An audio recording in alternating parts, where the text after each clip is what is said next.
ত্রিপুরাই একমাত্র রাজ্য যেখানকার সমস্ত মানুষ প্রধানমন্ত্রী জন আরোগ্য যোজনা এবং মুখ্যমন্ত্রী জন আরোগ্য যোজনার আওতায় এসেছেন। আজ হেজামারায় প্রধানমন্ত্রী নরেন্দ্র মোদীর ১২৯তম মন কি বাত অনুষ্ঠানে অংশ নিয়ে একথা বলেন মুখ্যমন্ত্রী ডাক্তার মানিক সাহা। সেই সাথে মুখ্যমন্ত্রী বলেন, জনজাতিদের উন্নয়নে রাজ্য সরকার সর্বোচ্চ অগ্রাধিকার দিয়ে কাজ করেছে। অনুষ্ঠানে উপস্থিত ছিলেন বিজেপি নেতা রতন ঘোষ, মঙ্গল দেববর্মা, বিপিন দেববর্মা প্রমুখ। এদিন জনজাতি অংশের মানুষের মধ্যে কম্বল বিতরণ করেন মুখ্যমন্ত্রী সহ অতিথিবৃন্দ।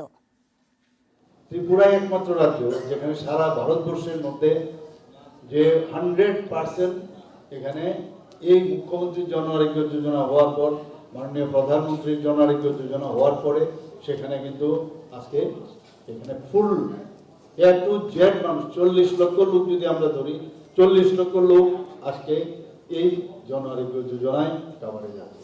সেটা একমাত্র মাননীয় প্রধানমন্ত্রীর জন্যই সেটা সম্ভব হয়েছে। বড়কের যে উন্নয়ন, তার জন্য এই গভর্নমেন্ট কম বড়ক নিয়ে কিন্তু আমরা সাংঘাতিকভাবে চেষ্টা করছি। ভাষার সাথে কম বড়ক এই সরকার আসার পর যেভাবে জনজাতিদের জন্য চিন্তা ভাবনা করছে, এর আগে কেউ করেনি। যতই বাধা